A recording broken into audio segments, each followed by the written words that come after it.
Good afternoon or good evening, depending on where you might be. My name is Kevin Michael Grace, and this is the KMG show for Wednesday, October the 20th, 2021. So, it was suggested that I check out something called Brand New Tube as an alternative to YouTube. And it seems pretty creator friendly or censorship averse. But the difficulty was the site doesn't seem to have an FAQ or any kind of instructions, and as to whether it hosts chat or not, I don't know. I will look into that further. I'm going to start putting up videos on Rumble. It takes a while to convert them. But actually someone, a kind listener, has made an archive of all my shows and is sending that to me. So shortly, I suppose in a week or two, I'll be able to get everything up. Hello to Anna and Brandon Smith, No Sleep Till Breezewood PA, Dan, Chogokin 666, and Steve. I'm going to start today with an essay by my friend Dennis Dale, who lives in Portland. And you can find it at his website, which is conveniently called dennisdale.com. I've mentioned before that, I don't know, it was about 25 years ago or so, that Thomas Fleming, the longtime former editor of Chronicles, had noted a return to the status justice of the Middle Ages. That is to say that no longer were men judged, in courts, based on the principle that all men were created equal or be considered equal under the law. No, it's back to status, and that certain classes, let's say racial classes, sexual classes, etc., have higher standing. So it is more difficult to convict them of crimes, and similarly, those with lower status, such as white people, particularly white men, as we saw in the Derek Chauvin case, well, it's ridiculously easy to convict them of, capital crimes, really, despite the lack of evidence. Dennis's essay is called Standards, Disparity, and Equilibrium, and it begins: white American and Black American culture have always been largely distinct. Until recently, as a matter of course, the European Christian so-called white cultural standard determined the nature of our society and law. It had to, just as any nation and society has to have a similar basis.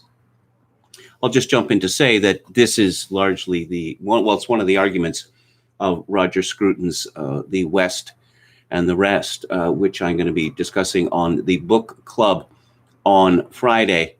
In the absence of uniformity or close to it in the makeup of a people, you can have citizenship, but that depends on all of the people, particularly the minorities, deciding to put the country and its laws, traditions, etc. first. And of course, that is no longer the case, and has not been the case since multiculturalism was adopted in North America, officially in Canada in 1971, and let's say unofficially in America since the 1970s. But back to Dennis Dale. Before the civil rights era of the 1960s, this was taken for granted. In the time since critical theory, working through media propaganda, has moved heaven and earth to invert this reality, making commonplace the assumption that the European basis for our civilization is dysfunctional and unnatural, created with the express intent of controlling non-whites, even somehow anticipating in its earliest form the arrival of blacks and the necessity of keeping them down.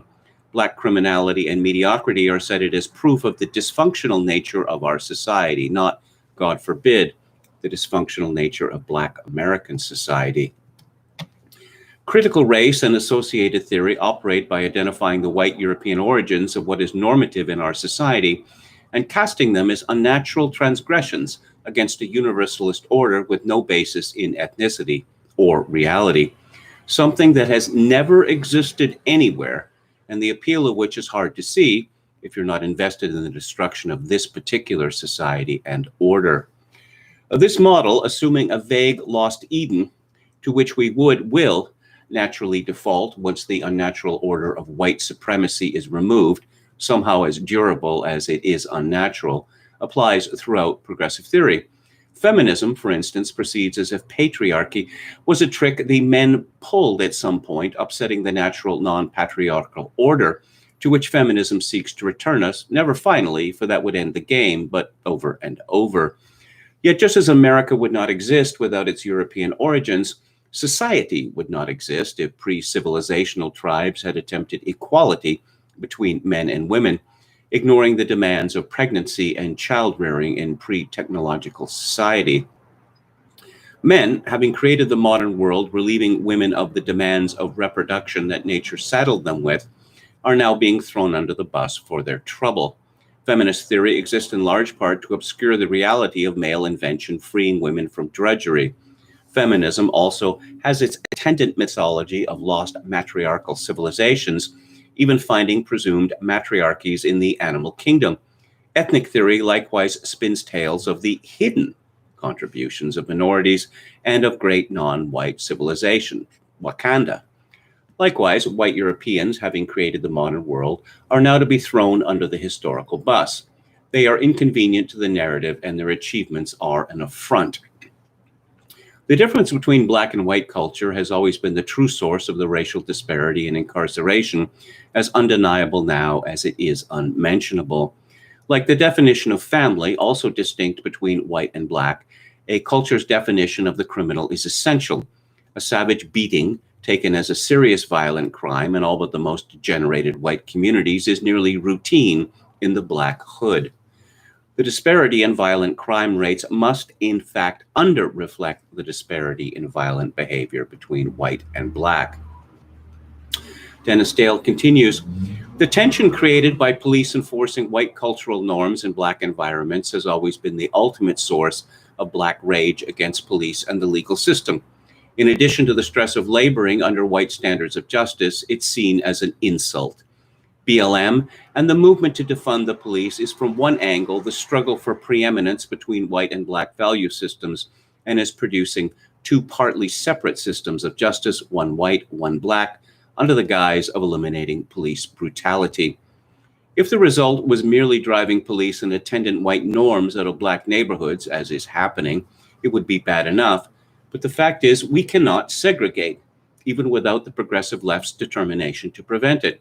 So the effect is a two-tiered system establishing black norms for black people, but not white norms for white people, who in fact are stranded in this new order. In an all-white context, there is no pressure on authorities to adopt the black standard. A white criminal is just a criminal. The movement against mass incarceration, on the other hand, driven to reduce black prison terms at all cost, and led by elected officials and district attorneys, means that in an all-black environment, a criminal is not necessarily a criminal. In conflicts between white and black actors, the white party is held to one standard, often impossible to meet, and the black to another. Problems occur over and over when blacks, now dimly aware of the privilege assigned them to assert their own cultural norms, take their application of these norms in broader society as an essential right.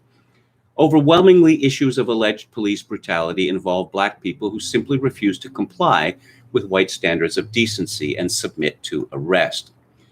The truth is, a wholly black America, left to its own devices, would eventually settle into a system with harsher laws and customs. Chaos can't go on forever. In our perverse environment, where we cannot acknowledge the true problem, that natural process is prevented from happening. Black America's culture of the criminal is sustained by this unnatural order of things. The ongoing enforced misunderstanding of that criminal culture as the result of the law and order it opposes is the mechanism by which law and order is being eroded. The two competing standards, white and black, cannot coexist. Eventually, one or the other has to give, or, as is planned for us, a third way, establishing a sort of racial privilege for blacks must, ironically, just what they contend we have regarding whites. I first thought of this years ago while listening to the classic Wu-Tang album 36 Chambers, when this piece of flotsam surfaced in the random fashion lyrics appear in rap songs. Then Bernhard gets what he deserves. I realized Getz, the half-Jewish New Yorker who raised a national scandal when he shot 4 black thugs about to mug him, had done nothing so much as adopt the same ethic as those very rappers, the celebration of which the lyrics here interrupt to condemn him. That ethic holds that the weaker party in a fight can avail himself of a weapon. No gangster would condemn another for using a gun against 4 assailants. He wouldn't call it cowardly, and he wouldn't call it criminal. The right to use a weapon when otherwise at a disadvantage is a core value of the gangster worldview. It's even somewhat defensible when the alternative for an average black boy in the hood is to be bullied, often literally to death. Bernard's crime was not in defending himself, but doing it while white and against blacks. What the Wu-Tang rapper should have said was that the gangster form of justice is proprietary, for me and not the white boy. Dennis Dale continues, blacks are becoming supra-citizens, enjoying not yet explicit legal privileges denied whites. Non-black, non-whites appropriate some of this license by mimicking the narrative, carefully and often with a tributary nod toward black supremacy. A Latino can easily take advantage of the police racism narrative built up to elevate blacks and the media system with the automatic efficiency that a culture of something has over a conspiracy of something, but accepts but assigns it a lower level of hysterical amplification, and the paler brown pays a tribute like lesser mafiosi giving a taste to the dawn. When Al Sharpton shows up in solidarity with a given non-black anti-white grift, the paler browns are kicking up. Chicago DA Kim Foxx advanced the cause of black values for black people when declining to prosecute the combatants in a deadly shootout, citing mutual combat. Notably, whites aren't allowed the mutual combat excuse when fighting among themselves, and definitely not if engaged even in defensive combat against black aggression. Only the clearest example of self-defense, at least for the moment, will excuse the cursed white who raises a hand to a blessed black. Remarkably, despite the shootout in Chicago, in which over 100 shots were fired and a stolen vehicle crashed and set ablaze, a totally unnecessary and stupid attempt to destroy evidence, apparently, in a residential neighborhood, the DA's derelict prosecutors recognized no right of the public to reasonable security. Instead, they made the remarkable calculation that if no offense is committed by either criminal party against the other, when blacks are involved, no crime was committed. In the old order, the warring factions would be recognized at least as entering into a criminal conspiracy with their mutual combat, like illegal dueling, without the honor that leaves innocent third parties out of it. The people versus the criminal is a dead phrase. A black boy who recently shot up his classroom after getting beat up wasn't characterized in the media as a school shooter, but a bullied teen. Indeed, the case wasn't typical of a school shooting, but of black mayhem. Fortunately, the bully was black, of course. Had the shooter's bully been white, he likely would have been a hero and the school picketed. The fact is, the shooter adopted the gangsta ethic, and as a black boy, he's allowed to. Needless to say, if all parties were white, or God forbid, the situation involved a white shooter and black bullies, and many school shootings do, as in Columbine, where the shooters sought out jocks and blacks, the media line would bear little resemblance to the one we see. In this environment, redemption too looks different depending on the shade of your skin. An NBA executive thus loses no position in broader society. At the same time, he gains credibility by revealing a murder he committed as a 16-year-old. Despite being convicted of the crime, the issue never came up. The white society, said to be obsessed with criminalizing blacks and thus holding them back, was incurious, and now can only congratulate him for what would appall them if they found it out about a white man. And Dennis Dale concludes, in Oregon, an aspiring rapper invoked his privilege by hitting on a man's girlfriend in his presence. The white man refused to recognize that privilege, so the would-be Jay-Z started a fight and was shot and killed by the white guy. As Andrew Anglin pointed out, it all looked very much like mutual combat.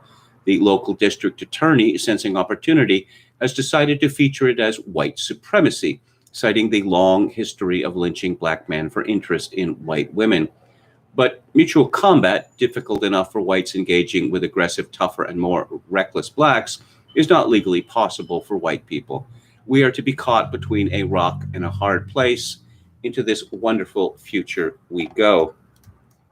Again, that's Dennis Dale from his website Untethered, October the 18th, and you can find it at dennisdale.com.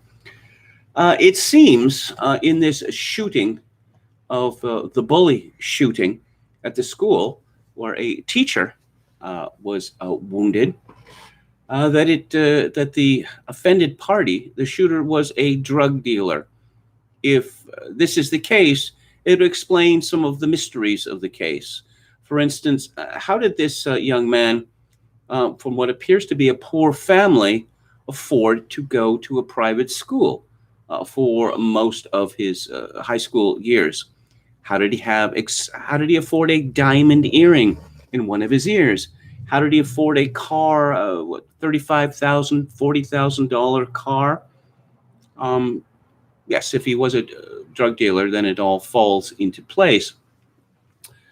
We have seen a movement which was once on the fringes. I suppose this movement goes back to the Black Power movement in the 1960s, but that black people cannot be guilty of crimes. Now, that sounds preposterous, but I'll explain. Black people cannot be guilty of crimes because the criminal justice system is a product of white supremacy. Well, what about all of the black judges? What about all the black policemen, even black police chiefs? Well, they are only black on the outside. They have internalized white cultural values, so they are essentially white. Since the whole point of the justice system is to punish people who are not white, it is illegitimate. And any prosecution of blacks by the justice system is similarly illegitimate. Now, the school shooter that Dennis Dale and I mentioned, he was released on a very small amount of bail, shockingly small amount of bail. And he was later pictured, I believe, that same day, raving it up with his family at a party. Very strange, I suppose. But in any one of these stories, for instance, I don't know, a black man at work, he shoots up, kills 8 people at work. Well, someone used the N-word. What, Colin Ferguson, is that his name? He shoots up the Long Island Railroad. Oh, well, racism. Someone used the N-word. Okay, I don't believe any of these stories, not a single one of them. But even if the N-word had been said, so what? People are subject to much worse insults than that every day, and they don't burst into hysterical tears or fly into a murderous rage. Dealing with insults is one of the prices that people pay for being in society. It's that simple. But no, again, this incredible double standard that a certain word, and I'm sorry to repeat myself, that a certain word that most black people hear or say 50, 100 or more times a day, okay for them, not okay for us, status, justice. So as far back as, 90 years ago, there was a scandal when a Washington, D.C. councilor used the word niggardly. It was explained that no, it had nothing to do with the word that is corruption of Negro, nothing at all, but no, just as bad. We find out from Britain now that the word spooky is to be banned in one jurisdiction. Everyone knows what spooky means, but I suppose the assumption is that it's some sort of derivation of the word spook, which is a long extinct epithet for black people in the United States these days. Well, the word spook is still quite current, but it is known to refer to a spy. Now, it seems obvious to me, and I think it would be obvious to most sane people, that this disparity in treatment and outcomes, it can't last. It will lead to the destruction of society. Everyone will be unsafe if this is allowed to continue. Now, similarly, we are told with increasing volume and fervor that Black people don't learn the same way that white people do. That as one Black educator, doubtless with a EDD, pointed out, no, the idea that one is supposed to sit down and listen and take in knowledge is not a Black thing. Well, if this is true, it means that Black people and white people cannot go to the same schools.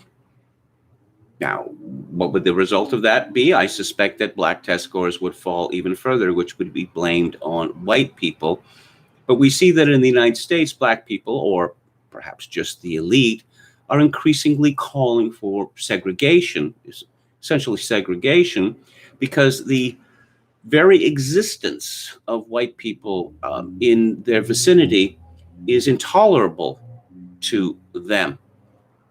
Now, in the United States, there are, well, growing in Canada too, we have, and Sweden and many other places, London, no-go zones. No-go for who? No-go for white people. There are no white areas which are no-go for Black people. So we have this kind of apartheid, but, Bantu stands without borders. And again, this seems to me to be insupportable. Now, the situation whereby a career criminal like George Floyd becomes compared by no less than Father James Martin, S.J., to Jesus Christ is one which appalls all reasonable people. And I suspect that many of the people who are going along with the worship of this career thug are doing it on the principle of Václav Havel's shopkeeper, who had to have a sign in his front window displaying his obeisance to some precept of communism. And there's something very Soviet or Stasi-like in the groveling of white people before Black people, or at least the Black elite. A golden statue of George Floyd when in New York City, is it that he has become literally a golden calf?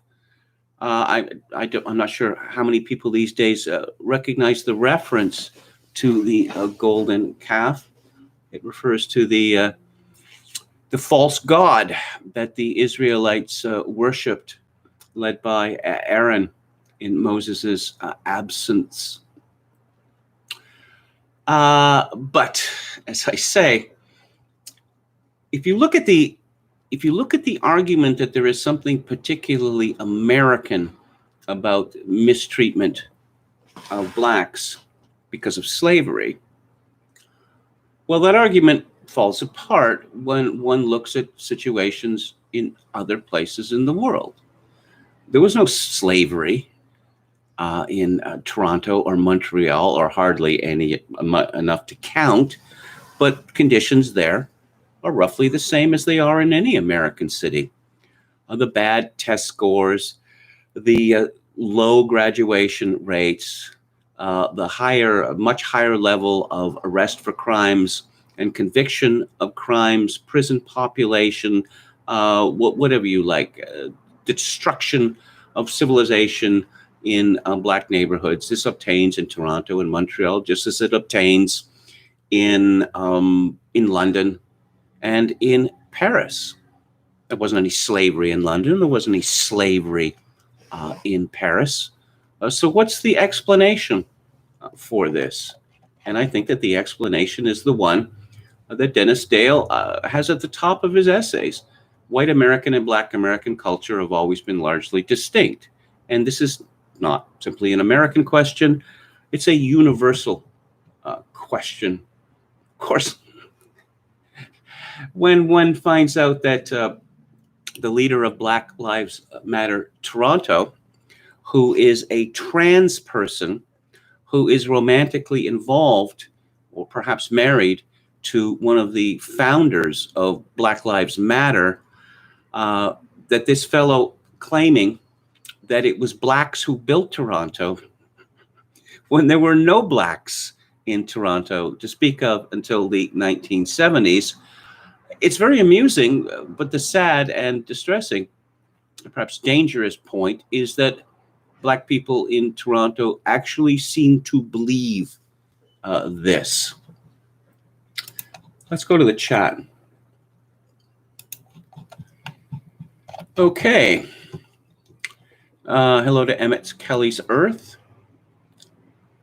And Brandon Smith, Pelcasso 88, Adon Willis, Jim Bowden says, hi, KMG, and chat from Sydney, Australia. Let's go, Brandon. Buddy says, Kevin, you claimed the communists did a rearguard action, a managed retreat in 1989 in Europe. That might explain Germany, but it doesn't work for Russia, Poland, Hungary, etc. You find in almost all of these countries, in almost all of the Warsaw Pact countries, the communists came scurrying out of their holes just a few years after their disgrace. There were no wide-scale prosecutions. Was anyone put to death for their crimes? Not that I'm aware of. They came back as social democrats, or more to the point, they came back as multiculturalists. All of these people who had been communists, like Stasi Angie Merkel, when it's acceptable for them to poke their heads above the parapet, they start pushing a policy which essentially leads to the destruction of their nations. I don't think that is a coincidence. Brandon Smith says Bitcoin finally bouncing off of new all-time highs. British American says, what is the percentage of whites of European descent in the world again? 11 or 15? As my understanding, it was 11 or something like that. Meanwhile, China seemingly surges ahead in tech, including military. Whites are becoming increasingly vulnerable. Hello to Kyle Free. Buddy says Admiral Levine doesn't actually have a military record. Does Xi? No. No, but as it turns out that the public health service in the United States is militarized. Vivek Murthy was also in military gear with a bunch of fruit salad on his chest as he gave the decoration to 4-star Admiral Levine. Brandon Smith says whites have a talented 10th too that invent everything. Well, I suppose, more like the Pareto rule. 20% produce 80% of everything that's good, and 80% produce 20% of everything that's good.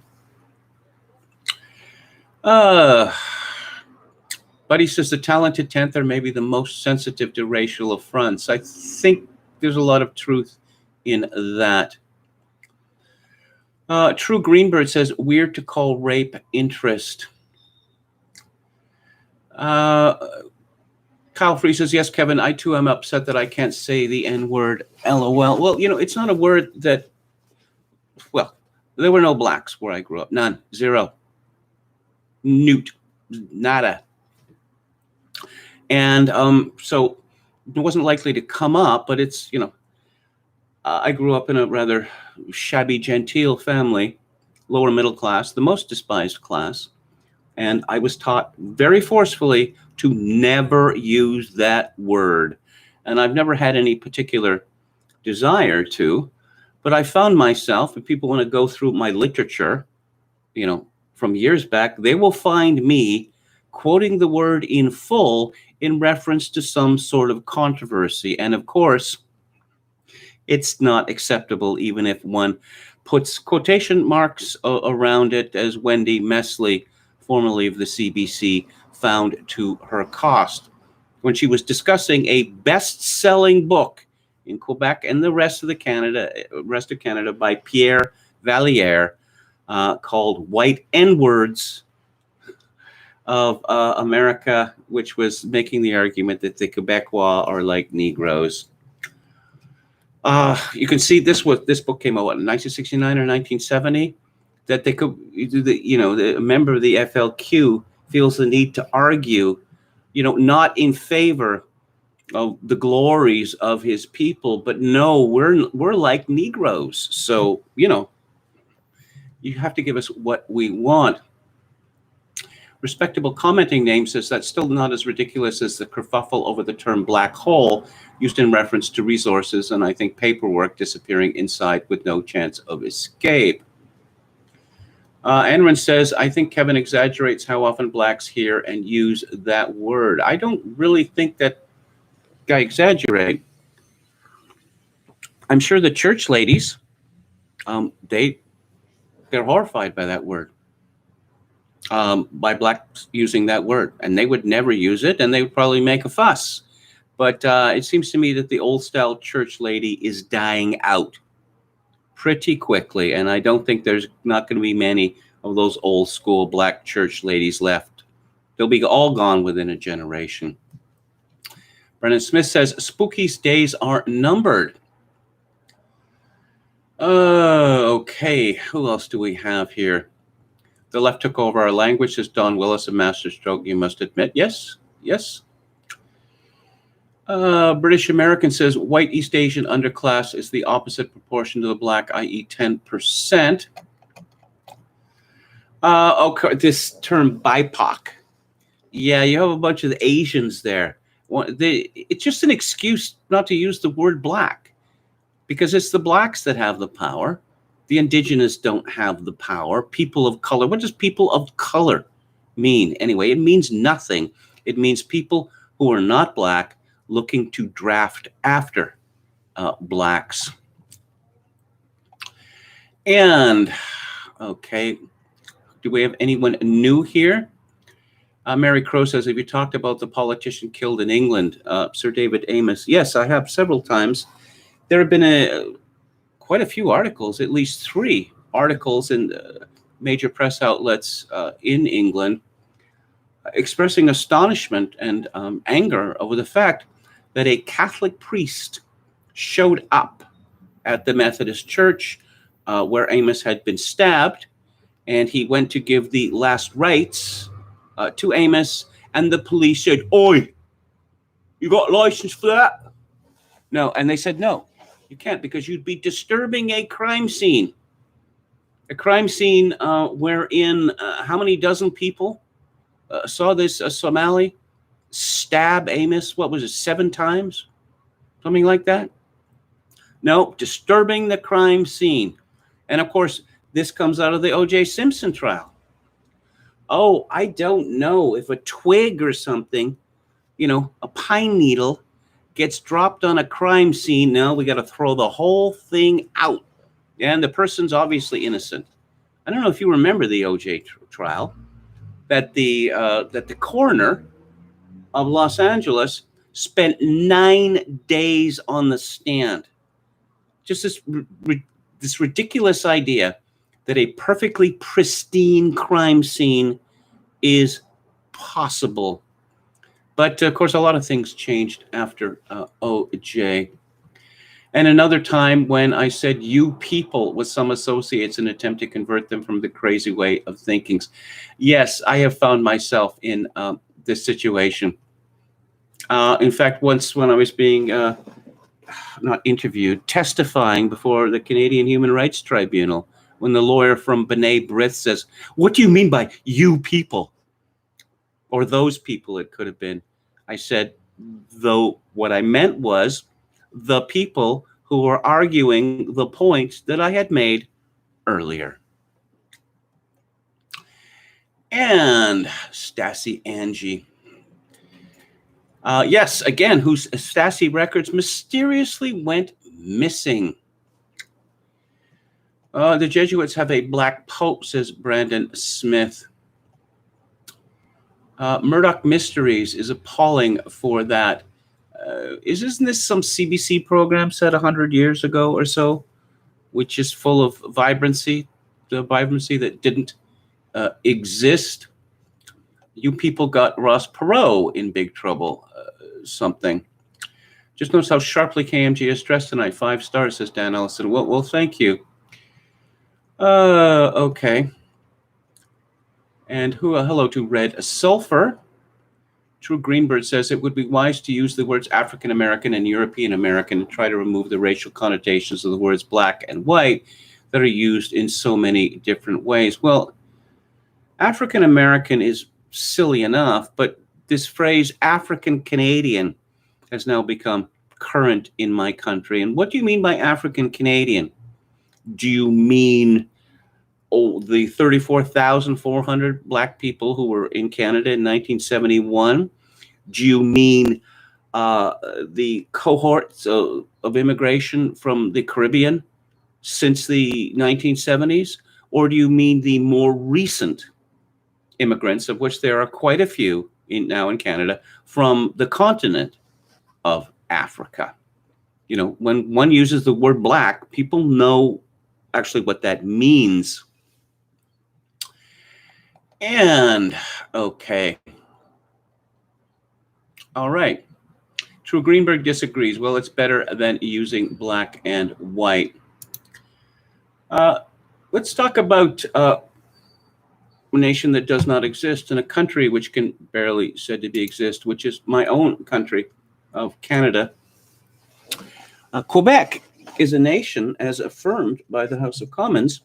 Apparently there's talk of putting this in our constitution, even though that would be illegal, because the means by which to do so, it's almost impossible for Canada's constitution to be amended.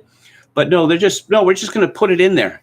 We're not going to follow the rules because, Quebec wants this, and what Quebec wants, Quebec gets. So the Quebecois have a nation which they're determined to give away to Haitians and Africans, but that's their problem, not mine. There is a piece in the American Conservative by Ian Dowbiggin called The First Post-National Country. He begins by talking about the love of Democratic Party politicians in the United States for Justin Trudeau, or Princess Rockstar, as I like to call him. Barack Obama loves him up a storm, as does Hillary Clinton, as does Anthony Blinken, current Secretary of State. So he writes, the Obama-Trudeau bromance is nothing new. Back in 2016, Obama borrowed an expression from rock singer Bono and announced that the 2015 election of Trudeau's government was a sign that, quote, the world needs more Canada, unquote. You know, I've talked about this before. I have no idea what that could possibly mean. The world needs more Canada. Assuming that were possible, what would it accomplish? In 2019, as Trudeau faced a tough re-election fight, Obama hailed him for tackling big issues like climate change, adding, quote, the world needs his progressive leadership now, and I hope our neighbors to the north support him for another term, unquote. Whether or not Obama's and Clinton's endorsements were foreign meddling and helped Trudeau's Liberals on September 20th, that was Election Day, is something that Canadian pundits appear curiously reluctant to discuss. The bigger point, however, is that the Obama and Clinton tweets tellingly reveal their hopes and expectations for a future America. In some respects, Trudeau's image has been like political porn for numerous Democrats. Yes, it's interesting that he uses that word because I was pointed out for some years that the selection of Pierre Trudeau, Justin's father, as leader of the Liberal Party in 1968, and then the election, which followed almost immediately, even as a boy, and how old was I at the time? I was 12 years old at the time. I noticed something strange, that the media, or the press, as we used to call it, went completely nuts. That they seemed to be in love with this man. And I use that word advisedly. When Justin Trudeau became leader of the Liberal Party, and then in the 2015 election, in which he beat Stephen Harper, I can only describe this as the response of the media to Justin Trudeau and I have done so in the past, as psychosexual. The Canadian media is heavily female now, but even the male members of the regime media seem to have a powerful homoerotic attraction to him. But Dalbegan continues, the reasons for their fascination are legion. There are hunts of political royalty in his pedigree. Trudeau is the son of the celebrated Pierre Elliott Trudeau, Canada's prime minister on and off from 1968 to 1984. And that's not exactly accurate. He was prime minister from 1968 to 1984 with a 9-month interregnum. In the cringeworthy terminology of the day, the New York Times in 1974 dubbed Pierre Elliott Trudeau a swinger bachelor who dated celebrities including Barbra Streisand and Kim Cattrall. Margaret Trudeau, Pierre's ex-wife and Justin's mother, is routinely lionized in the international media as a mental health advocate and the star of a one-woman stage show she launched in 2019. Mental health advocate is a euphemism for batshit crazy. You know, after Kennedy, John F. Kennedy was elected president in 1960, you see this wave of envy flowing out to all corners of the earth, that every country had to get its Kennedy, and Canada's Kennedy was Trudeau. Now, despite the fact that Trudeau was bald and hideously pockmarked, oh, he's just so dreamy. Even more hilarious, Edward Heath. Yes, Edward Heath, who seems like a, how would I say, a human version of the Batman villain, the Penguin, was acclaimed as Britain's Kennedy. Dalbegan continues, Margaret's son, Justin, is telegenic, tall and athletic with great hair, as New York Magazine remarked in 2015. He looks younger than his 49 years. He has a way of speaking that the New York Times calls almost theatrical, befitting his earlier stint teaching drama at a rich kids' high school between 1999 and 2001. More to the point, it befits his eternal destiny as a drama kid. He was a drama kid as an adolescent, and a drama kid he remains. But it is Trudeau's policies and ideals that warrant close attention from Americans who might otherwise dismiss Obama's comments as typical politicians' rhetoric. Above all, Trudeau was a globalist. After his election victory in 2015, he announced that Canada was the world's first post-national country. In other words, few other world leaders would dare to utter, Trudeau declared that Canada has, quote, no core identity, no mainstream, unquote.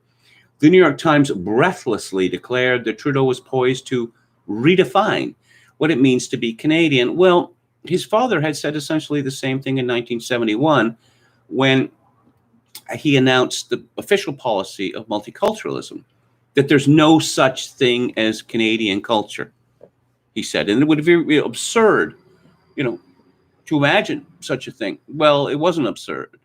And the Quebecois had their own culture.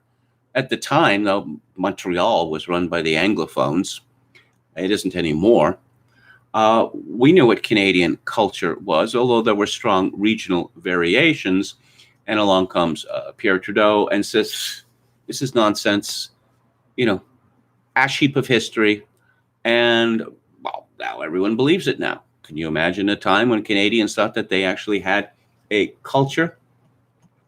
Trudeau's remarks about Canadian identity were highly similar to what Canadian novelist Yann Martel had called his homeland in 2002, quote, the greatest hotel on earth. As Canada's Maclean's magazine observed, it was hard to know if Martel was saying Canada was a peaceful and accommodating rooming house or a soulless railway terminus, a place that demands little of its citizens and stands for nothing in international affairs. Trudeau's globalist vision of a borderless world predictably informs his full-throated pledges to fight climate change. In 2016, Trudeau signed the Paris Climate Agreement, promising to reduce Canada's carbon emissions to 30% below 2005 levels by 2030. Although the NDP claims Trudeau's government will never meet those goals, the New York Times in April this year called him a global climate hero. As for Hillary Clinton's reference to Trudeau's defense of reproductive rights, what Trudeau means by pro-choice may startle millions of Americans. As early as 2014, he told his own political party that no anti-abortion candidates could run as Liberals in federal elections. Canada is the only democratic, industrialized nation in the world without any federal or provincial abortion laws. Trudeau regularly accuses the Conservative Party of Canada of secretly wanting to end abortion access, although Conservatives tirelessly protest they aren't interested in any such legislation. Doubling down during the 2021 election, Trudeau announced that a Liberal government would not protect the conscience rights of healthcare providers who object to performing either abortions or medically assisted death under Canada's Medicare system. But the 6 years since Trudeau first formed a government in 2015 have not been kind to the Prime Minister. Back then, the public ignorance surrounding his background and qualifications made him a kind of Rorschach test for people like Obama, who were drawn to what Trudeau called his sunny ways and positive politics. As the center-left Toronto Star asked recently, center-left? Really, Professor Dalbiggin? Whatever happened to Trudeau's sunny ways? Well, Trudeau's background can be aptly described in one word: trustafarian.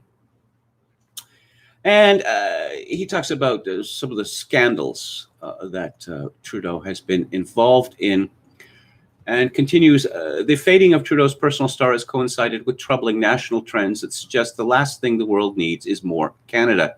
Trudeau has dubbed Canada a genocidal nation for its shabby treatment of its Indigenous people down through history, but not just historically. Trudeau insists that murders and disappearances of Indigenous women today amount to an ongoing genocide, despite data that show that Indigenous family members are responsible for most of these crimes. And I'll just break in to say that we hear often about the deplorable conditions, particularly sexually on Indian bands in Canada.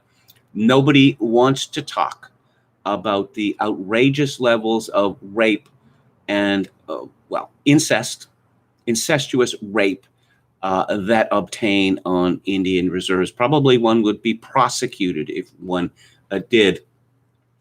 Naturally, none of this talk has led anyone to suggest that Trudeau personally is complicit in genocide and should hand himself over to the International Criminal Court in The Hague. Canada's relationship with its Indigenous peoples became even more fraught, if that were possible, in late May 2021, when ground-penetrating radar discovered what were believed to be the remains of more than 200 children at the site of the former Indian residential school in Kamloops, British Columbia. There's no evidence that there's 200 children buried there. What it found was ground disturbance. Trudeau's government quickly ordered that all Canadian flags at federal buildings and establishments across the country, including Ottawa's Parliament Hill, fly at half-staff and remain at half-staff on July the 1st, Canada's national holiday.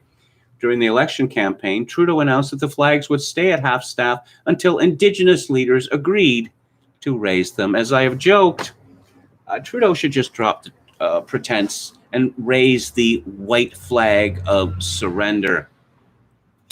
Would Joe Biden, in his wildest dreams, ever agree to fly the American flag at half-staff for months because of America's historical sins, even on the 4th of July? The coronavirus pandemic has also dented what's left of Canada's national self-esteem. On August 17th of this year, the Toronto Star reported that Canada's per capita infection rate had surpassed the U.S. rate. This followed a year of Canadian self-congratulation on avoiding the carnage of America's COVID-19 death toll. As the Star itself admitted, the Canadian declarations of victory were premature. In reality, Trudeau's Canada can play at post-national politics mainly because it shares its only border with the United States, which in effect pays for most of Canada's national defense. There is an adolescent fantasy quality to Canadian politics, I'll say. Canadian journalists, activists, academics, bureaucrats, and elected officials preach to the world, notably the United States, about Canada's supposed post-national values because ultimately, despite Obama's and Trudeau's insistence that Canada matters on the international stage, no one takes Canada very seriously. I wonder if any of you have seen Armando Iannucci's the movie that he made, which is kind of a companion piece to his sitcom, The Thick of It. And there is a very amusing scene, well, it would be very amusing to Canadians, where there is a meeting where this low-ranking cabinet minister from Britain, he's in Washington, D.C., and there's a meeting, and he's determined to be there. But it's explained by the head of diplomacy that, that nothing is going to happen there. The movie is called In the Loop. And the fellow says that it's explained that most of the people in this room they're meat in the room. They're just there to fill up seats, to show that people take this seriously. And this fellow who had played a different part in The Loop, he says, the funny thing is about the Canadians, they're always so grateful just to be asked. Because Canadians, particularly our elite, have this bizarre notion that the world cares about Canada. The world does not care about Canada, not the tiniest little bit. There was this thing called soft power that in the 80s and 90s, our elite was just, they could barely contain themselves over.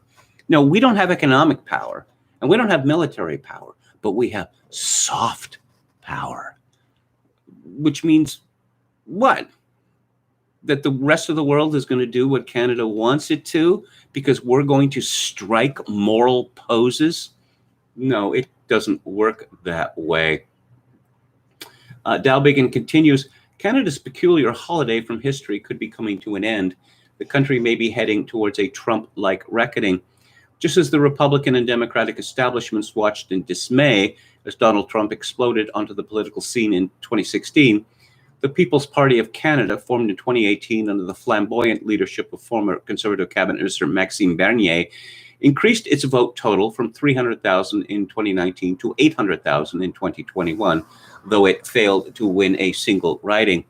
The PPC opposes mass immigration and the restrictions placed on Canadians by governments during the coronavirus pandemic.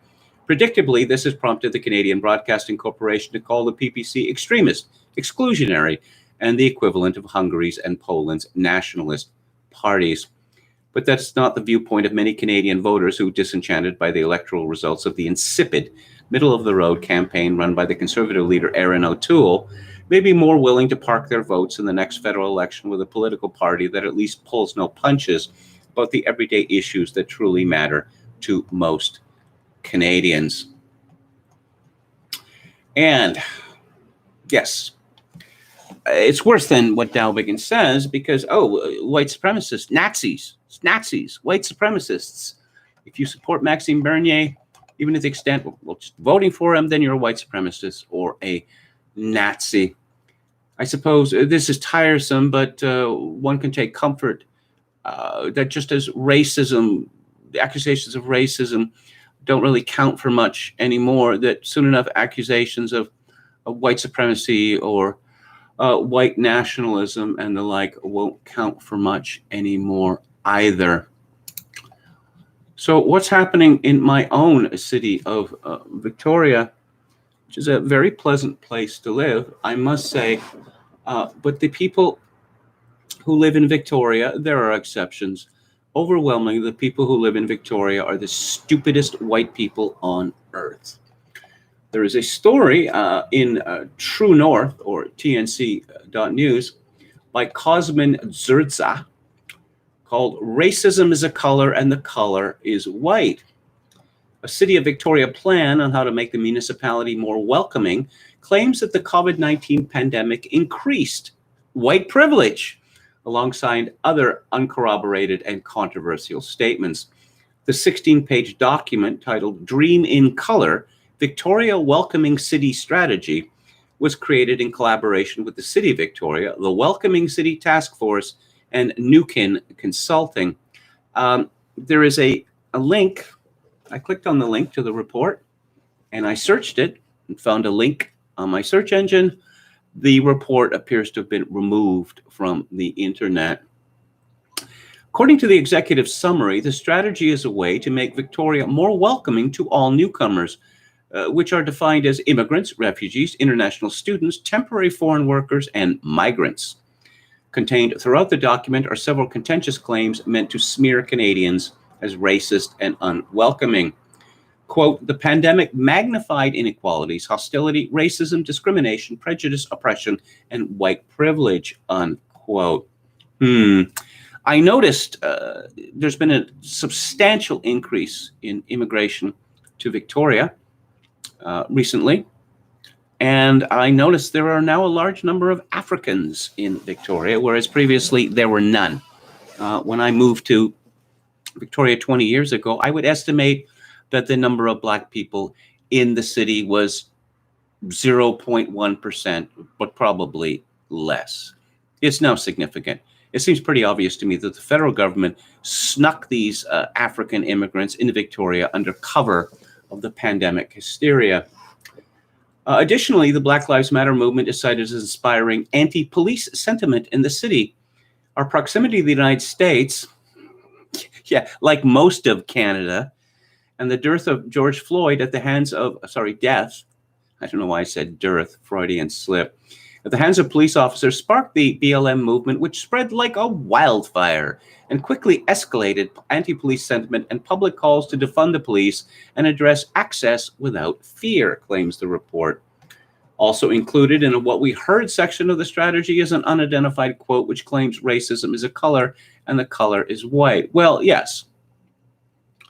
If racism is a public health crisis, well, this is entirely an anti-white movement, because only white people, by definition, their definition, can be guilty of racism. So if one is fighting racism, one is fighting white people. If racism is a disease, then it means that white people are diseased. And this is the kind of language which academics have identified as leading to, genocide. The strategy also goes on to identify the city's namesake and the name of British Columbia as burdens of the past. That would be Victoria after Queen Victoria and British Columbia. Well, British, of course, it was a colony. There were two colonies, Vancouver Island and British Columbia, and they merged in 1866, and in 1871, they joined Canada. So the British is obvious, and Columbia, sorry, Christopher Columbus. The weight of colonialism is entrenched and continually reaffirmed in the name of our city and our province. As a capital city, the colonial systems of power and authority are more pronounced, claims the document. Part of the strategy's mission statement includes a call to disrupt so-called entrenched systems and demanding decolonization. A far-left buzzword uses a rallying cry to dismantle institutions they perceived as racist. There's a simple solution to this. People who do not want to live in colonial systems can get out. There's lots of uninhabited forest in British Columbia. There are parts of British Columbia is so big that there are parts of it that, if you flew over it with a helicopter, there would be no person within 50 miles in any direction. Maybe these people who hate colonialism so much should camp out there. True North reached out to the city of Victoria for comment, but did not receive a response. I've been thinking for years that the British Columbia is going to be renamed something stupid and Indian and probably unpronounceable, or maybe they can call it Whale Land, or they could just call it Orca,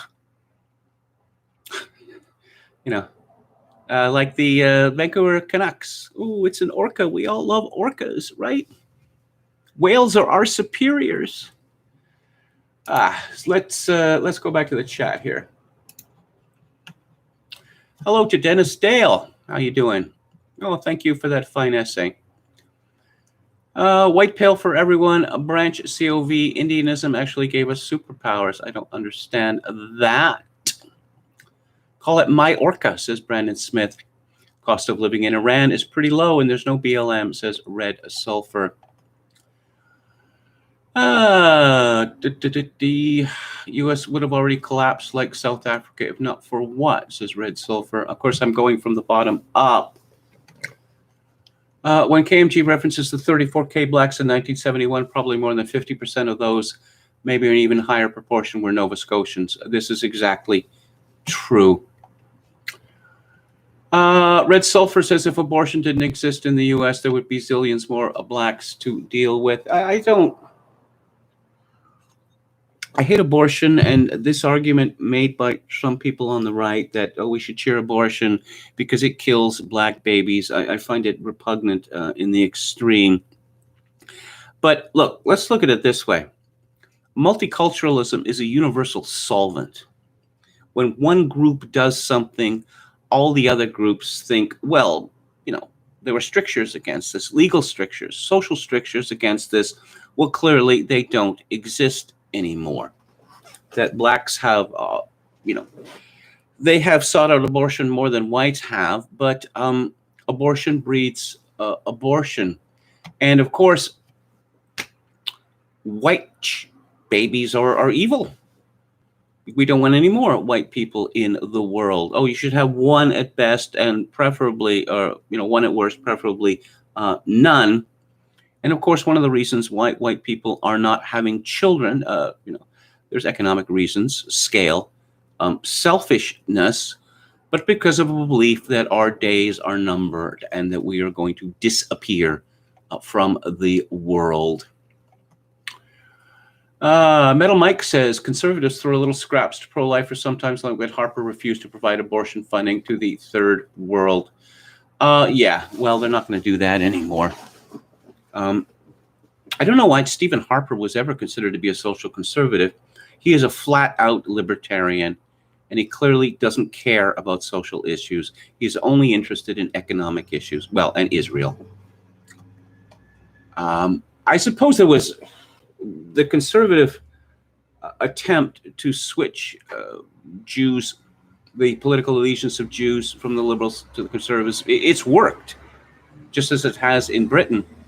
The problem with that is that there are not very many Jews in Canada, and increasingly the proportion of Jews to Muslims, Jews are kind of like this and Muslims are going like this.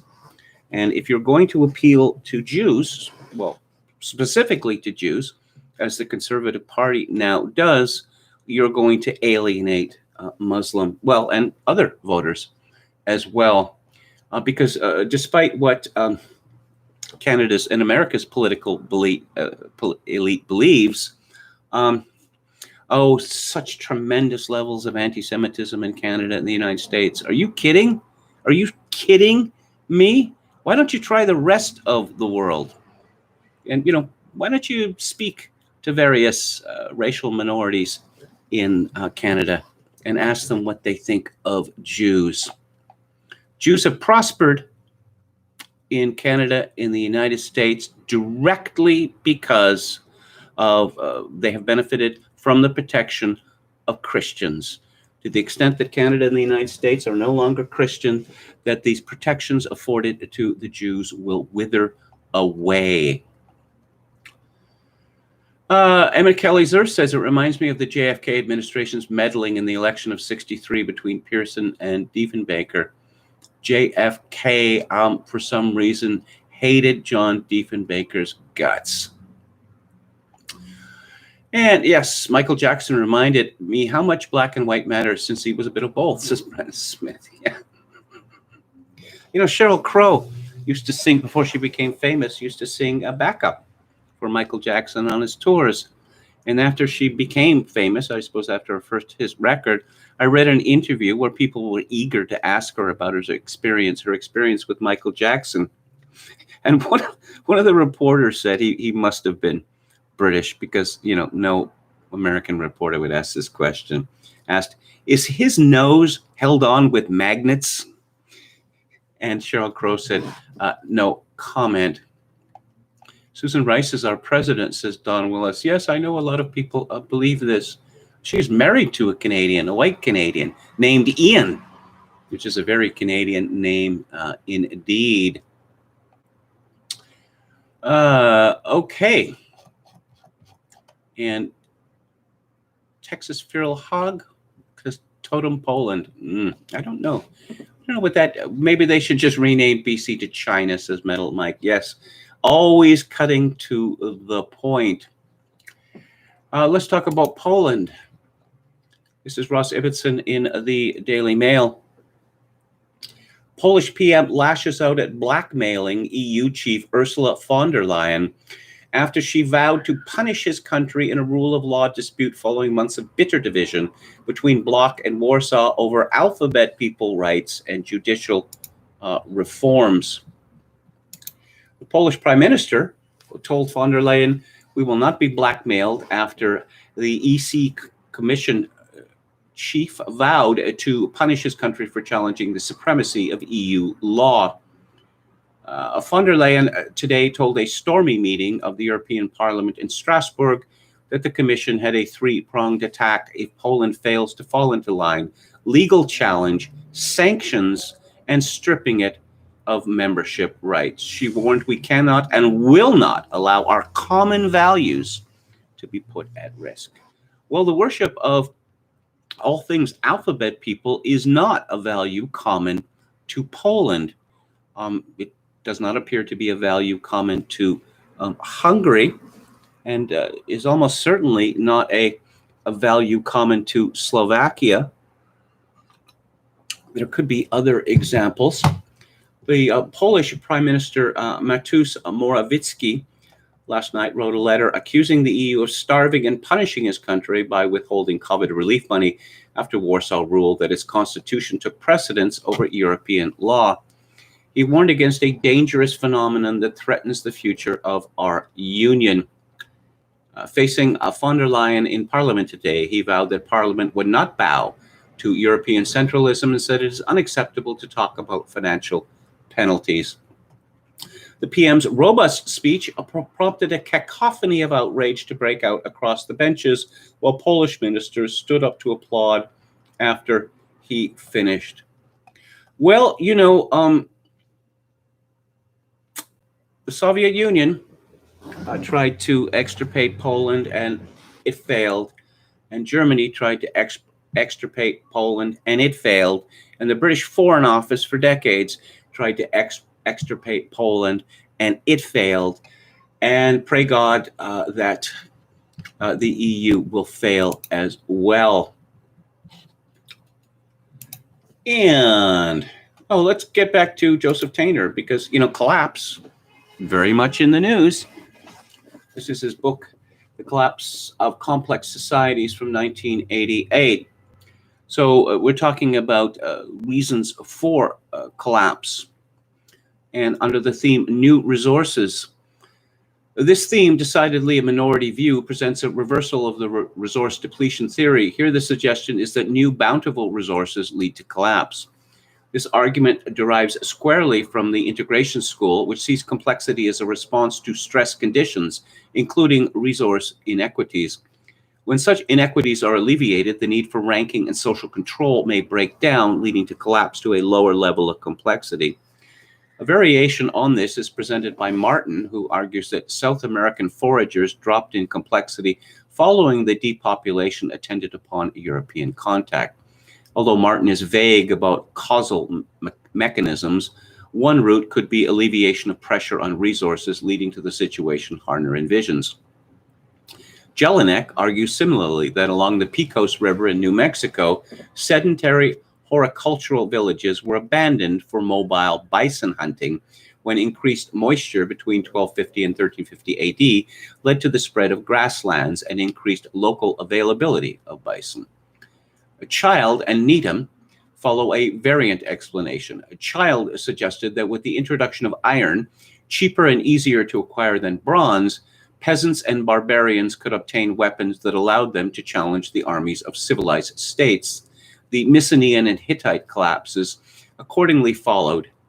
Needham suggests that in China, the spread of iron in the Middle Chao period led to the disintegration of Chow feudalism and the rise of independent states, although he is less clear than Child about specific causal mechanisms. Assessment. To an integration theorist, Harner's stress alleviation argument has some appeal, but much less to a conflict theorist. In any event, it is mainly restricted to simpler societies. It has no power to explain the fall of Rome, much less many other cases. Catastrophes. Single event catastrophes, such things as hurricanes, volcanic eruptions, earthquakes, or major disease epidemics, are enduring favorites for explaining collapse. There is something so appealing in simple solutions to complex processes that it is not likely such ideas will ever go out of fashion. It is interesting to notice that students of paleontology are as attracted to simple catastrophe theories to explain the disappearance of the dinosaurs or other life forms as social scientists are for understanding collapse. There is no clear-cut dividing point between catastrophe and resource depletion arguments, only a subtle difference in emphasis. Catastrophe scenarios are old. Plato's Critias and Timaeus characterize the demise of the mythical Atlantis. In such terms, the biblical flood and similar stories fall into this theme. America. Earthquakes, hurricanes, and disease epidemics figure occasionally in studies of the Mayan collapse. For example, Adams Sabloff Spindon, for example, suspected that the sudden appearance of yellow fever was involved. Mackey argued that signs of structural collapse at Benque Viejo indicate an earthquake followed by social upheaval. More recently, Brubaker has indicted maize mosaic virus, which he brings to the Mayan lowlands from the eastern Caribbean by hurricane, subsequently causing repeated crop failures. He cites by comparison the 1845 potato blight in Ireland, which led to the death or emigration of half the island's 4 million inhabitants. Earthquakes and plagues have also been implicated in the collapse of Teotihuacan. Minoan civilization. A well-known explanation for the Minoan collapse was advanced by Maranitos, that it was caused by the immense volcanic eruption of the nearby island of Thera. The effect on Crete was supposedly disastrous, including ash, mud, and tsunamis, while earthquakes before and after the eruption destroyed the inland palaces. Crete received, quote, an irreparable blow, and from then onwards gradually declined and sank into decadence, losing its prosperity and power, unquote. Variations on this proposal have followed. Carpenter argues that the eruption devastated Crete, which was prevented from recovering by aggressive Greek mainlanders who invaded and established control at Knossos. Chadwick brings in no invaders, but proposes that a tsunami following the eruption struck Crete, destroying the Minoan fleet, while ash made eastern Crete barren. Pomerantz extends this devastation to the entire eastern Mediterranean. The Roman Empire. Malaria has been implicated in the decline of the Roman state. Jones argued that the devastation of Italy by Hannibal's invasion and ensuing agricultural desertion of large areas led to the establishment of malaria. Italians and those who settled in Italy became infected, and this helped bring down the empire. The development of extravagance, cruelty, and lack of self-control in the Roman character of the 1st century AD was, under this argument, due to malaria. McNeill, in a more modern theory, indicts the weakening effect of plagues in the Roman collapse. Assessment.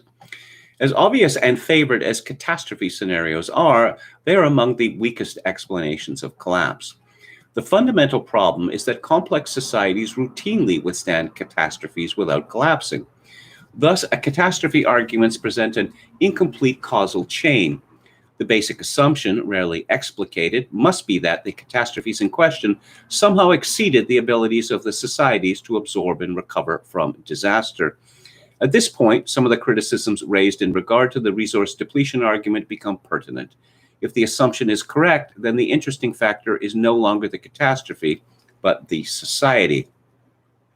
As a matter of practicality, though, catastrophe explanations are too simple to accommodate the complexities of human societies and the collapse process. Human societies encounter catastrophes all the time. They are an expectable aspect of life and are routinely provided for through social, managerial, and economic arrangements. It is doubtful if any large society has ever succumbed to a single event catastrophe. And the cause of understanding is not advanced by the suggestion that collapse is caused by accidents. Accidents, notes R.M. Adams, happen to all societies at all stages of their history. Too many societies encounter accidents without collapsing. The analogies that catastrophe theorists advance to support their arguments actually weaken them. The eruption of Thera, for example, is often compared to the late 19th century eruption of Krakatoa in the South Pacific. To my knowledge, though, no complex society collapsed under Krakatoa's onslaught. Similarly, Brubaker cites the effect of the potato blight in Ireland to bolster his argument that May's mosaic virus could have caused the Mayan collapse. He fails, though, to point out to his readers that Ireland suffered no cessation of socio-political complexity as a result of this disaster. Empirically, the Thera eruption argument for the devastation of Crete falters on a dating problem. This eruption is currently dated toward the end of the late Minoan 1A period, circa 1500 BC, whereas the widespread destruction of Crete occurred at the end of the late Minoan 1B, circa 1450 BC. The Cretans of circa 1500 BC most likely stopped to watch the eruption of Thera, made whatever preparations were called for, and when it was all over, went about their business. And while I am not a geomorphologist, the argument that ash made Crete barren seems odd, compared with the effects of ash in northeastern Arizona, where the prehistoric eruption of Sunset Crater significantly improved local agriculture. It should be pointed out that catastrophe explanations, as discussed here, differ from catastrophe theory, as applied by Renfrew to modeling the collapse process. The latter is an abstract mathematical theory that specifies no causal mechanisms, and I'll have more from Joseph Tainter's The Collapse of Complex Societies tomorrow. Let's talk about Boris Johnson and his mad green plan to destroy, well, I'll say England, because Scotland would appear to make its own decisions. England pays for them, but it's rather like the situation in Canada, isn't it? Where Quebec bullies the rest of the country and demands money from everyone else for programs that other provinces don't have. And if we don't get it, we'll what? Leave? Why would you leave? Because then you'd have to make it on your own. Similarly, I don't know, Scotland may be carried away by patriotic fervor and leave, which would be a wonderful thing for England, just as Northern Ireland, which is even more of a millstone around England's neck than Scotland, for it to leave or to be expelled would be wonderful for England. But let's get back to England and the Green Goblin, that is Boris Johnson.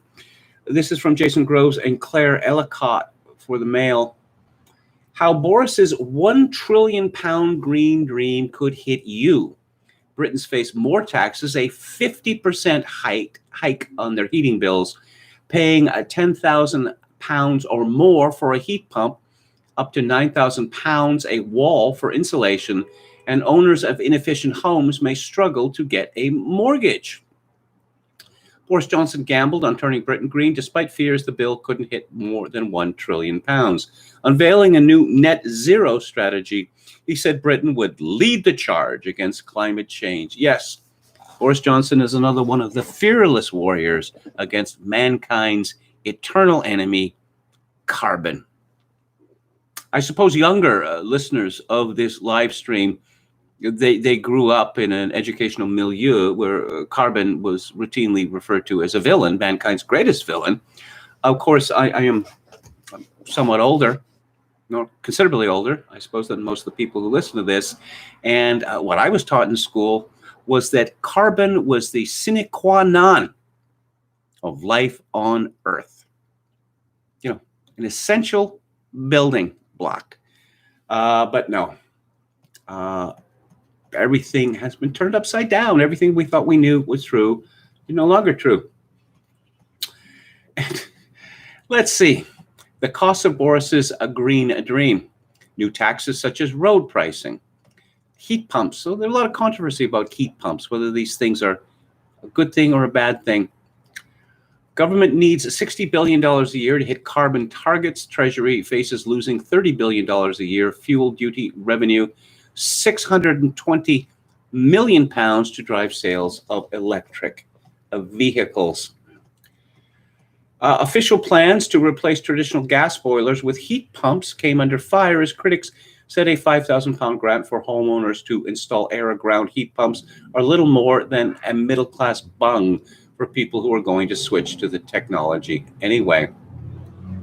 Rishi Sunak's department delivered a stark warning about the burden, saying that transition will have material fiscal consequences. Sunak is the Chancellor of the Exchequer, or Finance Minister, and unlike in, Canada, cabinet ministers, or some of them, actually do have political power in Britain. In Canada, apart from maybe Chrystia Freeland, the finance ministers, they're all non-entities. All the decisions are made by the Prime Minister's office. The analysis pointed out that the government subsidies, such as those for electric cars, tend to favor the wealthy while piling on costs for poorer families.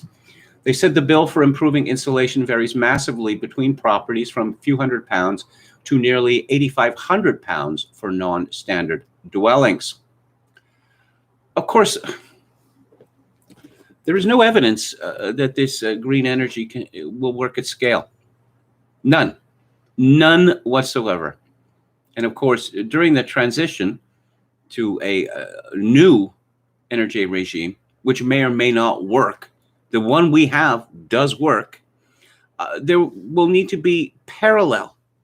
There was the old bad one and the new burgeoning one, which may or may not work. Windmills, absolute disaster. They are not a reliable source of electricity. They are prone to exploding and catching on fire, and they are guilty of bird genocide. Oh, they are also hideous excrescences, which now blight not only the British countryside, but the British waters as well. It's remarkable how something can be so damnable in so many respects.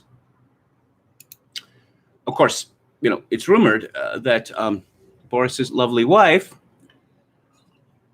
is responsible for this nonsense. Now, Boris seems to be going through a manic phase.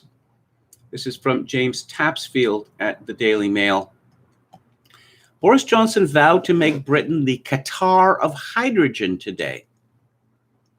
Most people, when they make statements like that, they are, as they say in England, sectioned. That is, hauled off to a psychiatric hospital. Qatar of hydrogen? What on earth could that possibly mean? As he wooed business chiefs, including Bill Gates, at a glitzy summit, urging them to invest trillions in tackling climate change. The PM gave a speech and chatted to the Microsoft billionaire on stage as he asked industry leaders to commit funding to decarbonizing the world economy, insisting green is good, green is right, green is God, apparently.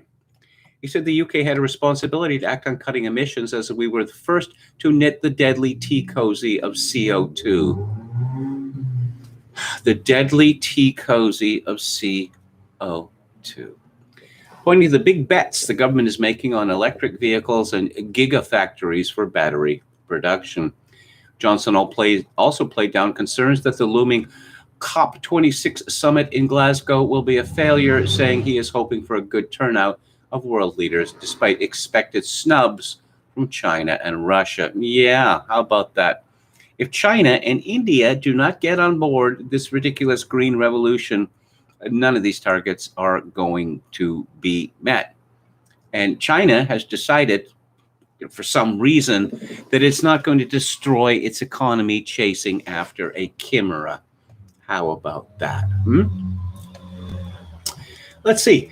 Johnson said that hydrogen would be a significant part of the solution to replacing fossil fuels. To drive a digger or a truck or to hurl a massive passenger plane down a runway, you need what Jeremy Clarkson used to call grunt. I think there may be a technical term for it, but grunt. Hydrogen provides that grunt. So we were making big bets on hydrogen. We were making bets on solar and hydro, and yes, of course, on nuclear as well for our baseload. Nuclear, really, Boris? I don't think so. Hydrogen. Jim Kunstler pointed out quite some time ago that he didn't think that hydrogen was going to go anywhere. Talking about fuels that we use now, for instance, oil and gas. That oil and gas are safe enough or non-volatile enough that the people who work at gas stations, I have nothing against them. Let's call them grease monkeys, if you will. One does not need to show that much care or have that much of a high IQ to deal with them. Hydrogen is an exceedingly volatile element. Anyone ever heard of the Hindenburg? Nope. No, but hydrogen is going to save the day. Again, Boris seems to be going through a manic phase. And a final story from the Mail by Jack Wright. Boris and Bill's eco-love-in, but a desire to save the world isn't the only thing the unlikely Lotharios have in common. Bill Gates is certainly an unlikely Lothario. I wouldn't say that Boris Johnson is. He does have that unruly mop of blonde, almost white hair. He is famously charming with women. I don't think that anyone has ever accused Bill Gates of being charming with women or anyone else. Allegations of the Prime Minister's complicated romantic entanglements have been well documented, with claims of an extramarital affair with Jennifer Arcuri while he was still married to Marina Wheeler, while many, many more. Now it has emerged the Microsoft founder is also facing allegations of infidelity while married, amid claims he sent flirtatious emails to a member of staff and had a sexual relationship with another worker while still with his wife, Melinda. As for the Prime Minister, who was married twice before he wed Carrie Simmons at Westminster Cathedral in May, he is now expecting his 7th child in total. Actually, we don't know how many children Boris has. Carrie gave birth to his 6th child, Wilf, in April. Wilf? Not Wilfred or Wilfred, just Wilf? Really? Johnson was well known for fighting off other rivals at university to woo his first wife, Allegra Mostyn Owen, while Gates dropped out of college and met his wife at a trade fair. Yes, his wife was working for Microsoft. She invented Bob. Remember Bob? No, of course you don't remember it because it was a failure. It's amusing to me that apparently Microsoft executives were giving Bill instructions to stop communicating by email with Microsoft employees. Oh, well, you're no longer CEO. Yeah, but I have effective control of the company. These women could always say no, I suppose. But perhaps women aren't capable of that anymore.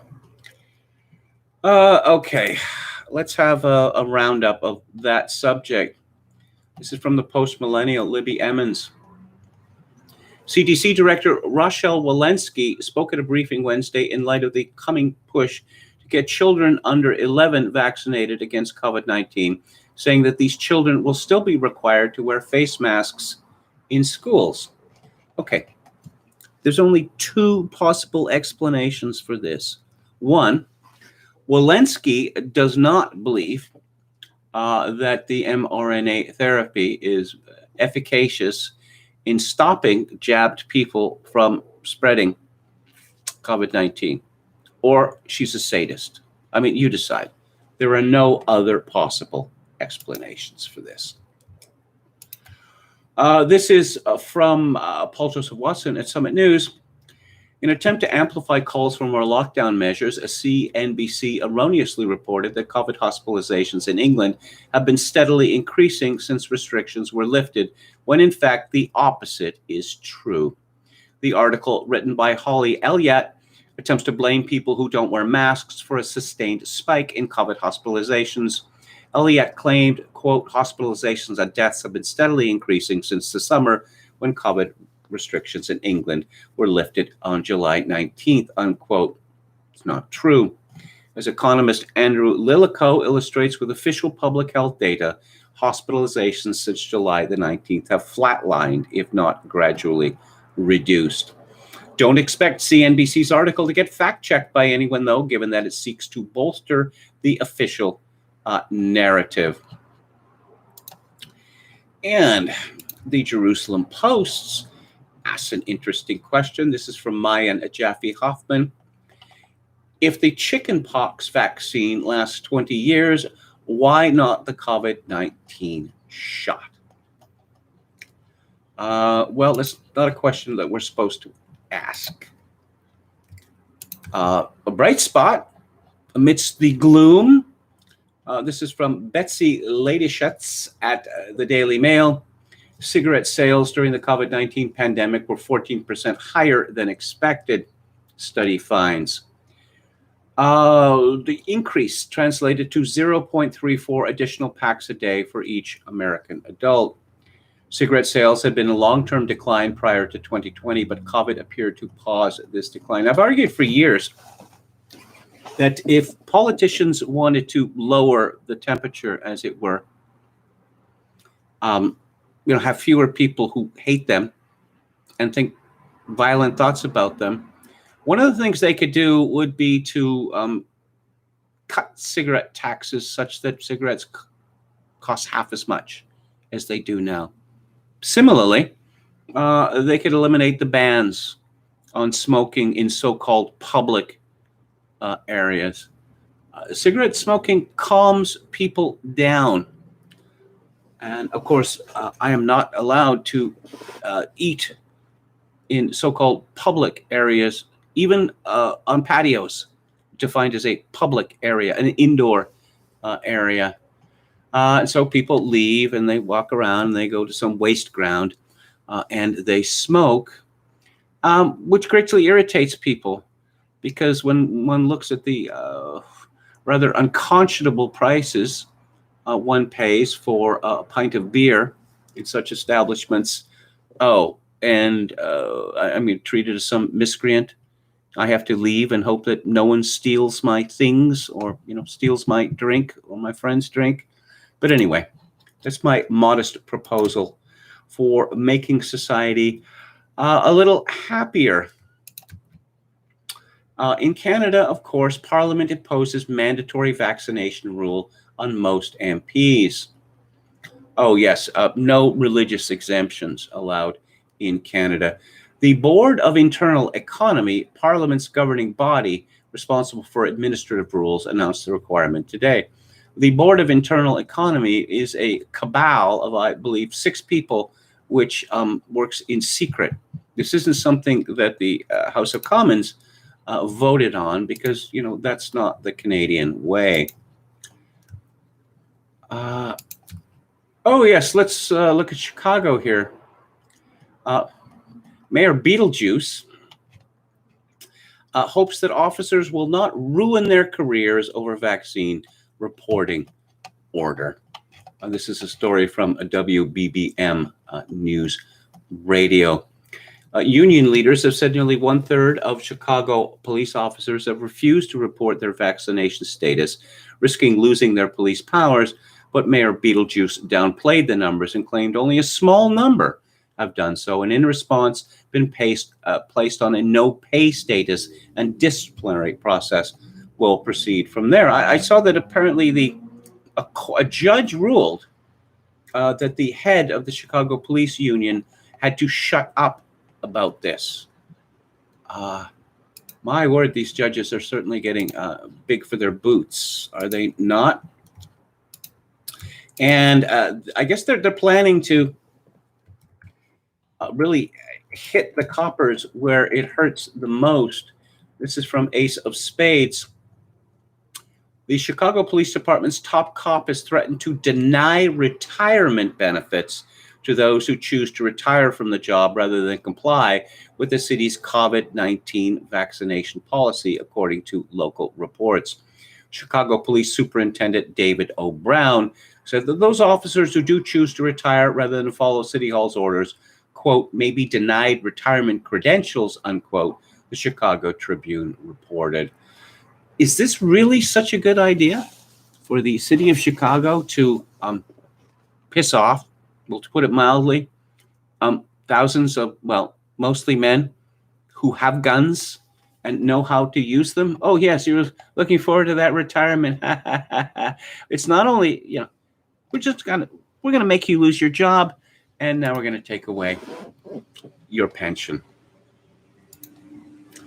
And in military news, this is from Oren Lieberman and Ellie Kaufman at CNN.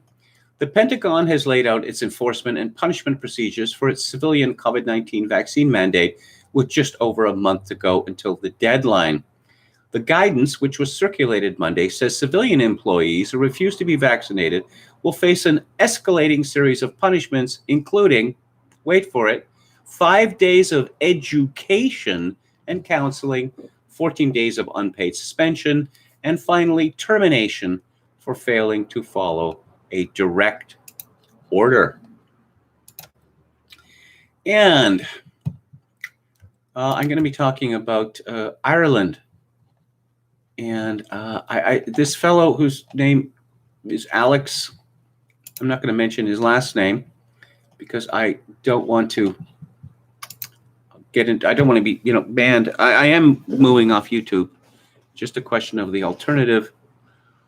I need to find out more about what the lag period in starting a live stream on Odyssey is. But something very strange is going on in Ireland. Now, of course, this is the Crypsis live stream. So whatever health authorities and the fact checkers say is correct. And to disagree with them is it's unpatriotic, treasonous, and quite possibly murderous. So we're not going to do that. Now, some people have said the science seems to change, month to month, week to week, even day to day. Well, that's the way that science works. That if science says something on Monday, then we're going to have a bunch of policy prescriptions that we all must follow blindly if necessary. If the science turns on its head on Tuesday, then presents a bunch of policy proposals which are radically different, perhaps 180 degrees so, from yesterday, then we have to follow the new ones, because to do otherwise would be treasonous and possibly murderous. So I hope that I've made that clear. So here is a story from MSN, okay? I don't know the original source. Marita Maloney. Maloney is an Irish name. I suspect it's an Irish source. Ireland's top doctor has warned that lockdown restrictions may have to be reimposed if current measures can't get COVID under control. It comes as the country recorded another 2,399 cases of COVID, while 473 patients are in hospital and 74 are in ICU. 74. That's obviously a crisis, perhaps to use a tainted word, a catastrophe. How many people does Ireland have? Let's check this out.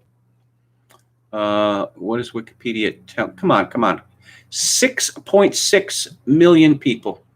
And it is perfectly understandable then in a country of 6.6 million people that 74 people in intensive care units is catastrophic. In his letter to Health Minister Stephen Donnelly, Chief Medical Officer Dr. Tony Holohan said that the public's compliance with basic public health measures will be critical in avoiding a return to more restrictive measures again.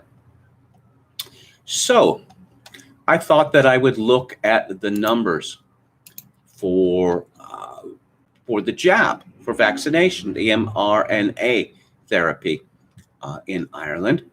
And I found them quite interesting, and I suspect that you might too.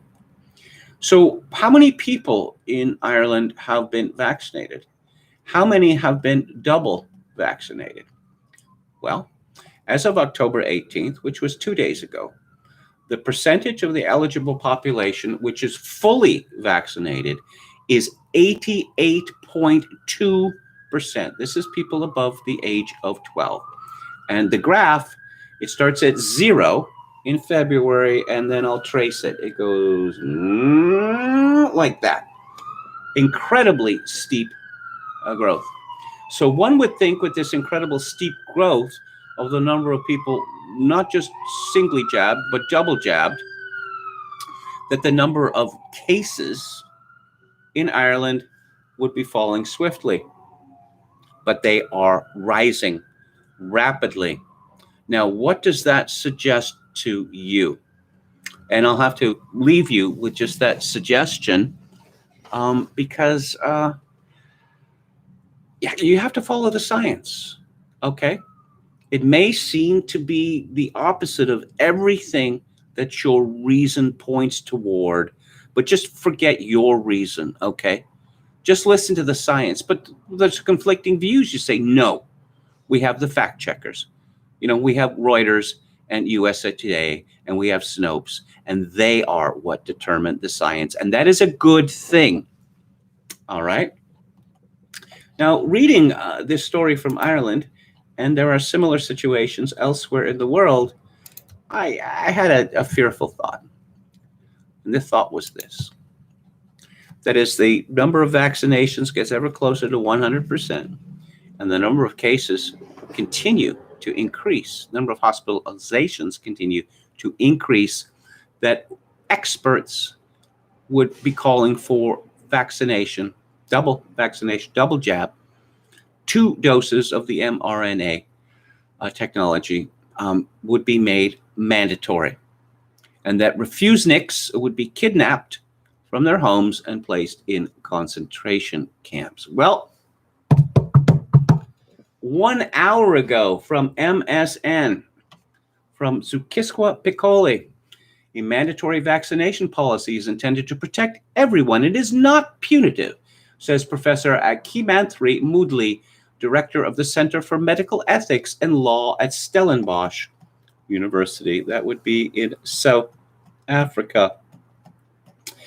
The argument is based on the Syracuse principles developed by the United Nations Economic and Social Council, which allowed for the curtailing of human rights if it was 1, justified by the law, 2, based on a legitimate objective, 3, strictly necessary to achieve the objective, 4, the least restrictive and intrusive means necessary, and 5, based in science, not arbitrary, unreasonable, or discriminatory. On the issue of whether incentivizing people helped with vaccine uptake, Moodley was skeptical. One should never have to incentivize people to take care of their own health.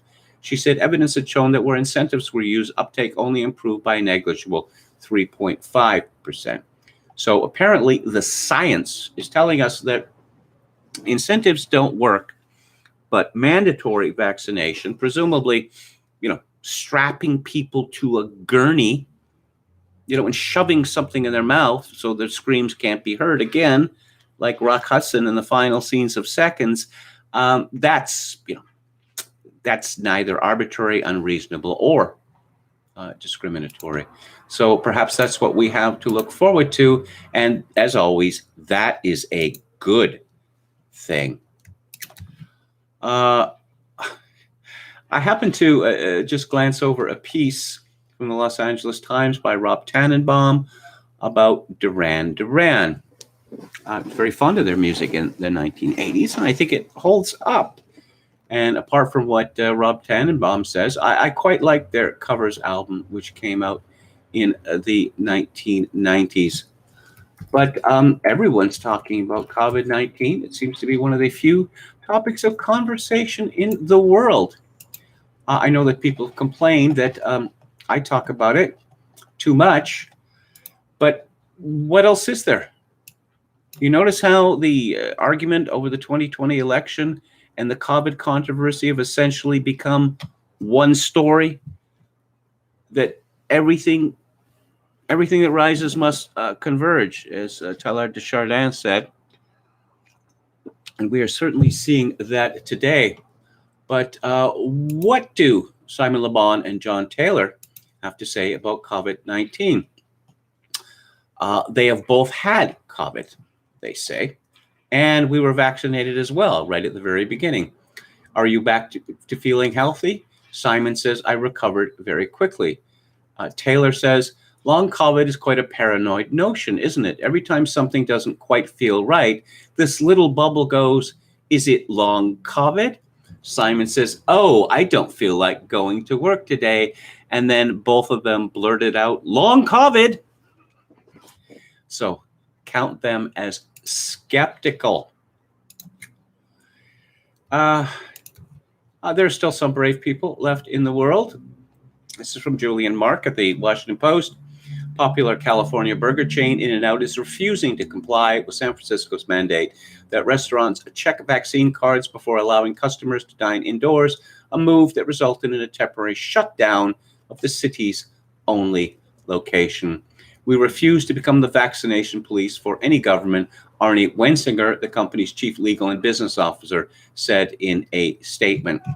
But of course, since this is the Crypsis live stream, one can call Arnie Wensinger brave, but obviously this is a deeply irresponsible position that he's taking, which may lead, well, just treasonous, and it may lead to effectively, murder of customers, which is always a bad thing.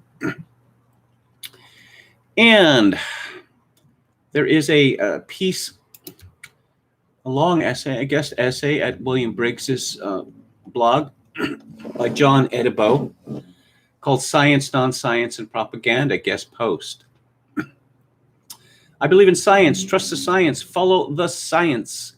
Oh, science, glorious benefactor of the dutiful citizen who humbly recognizes his own insufficiency and weakness in light of the magnificent power and knowledge of your great machinery of truth and progress, lead us into abundance and safety.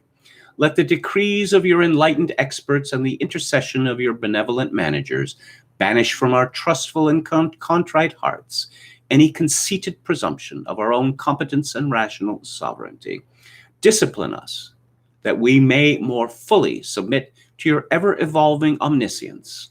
Edify us, that we may continually work towards uniting our wills with your eternal quest for material perfection, and inspire us to help bring about the final subjugation of the entire cosmos under the dominion of instrumental reason and its all-penetrating gaze. All of 3 years ago, before phenomenon like Thunberg and the COVID event, one would have thought a tirade like this a bit hyperbolic, if accurate to an extent.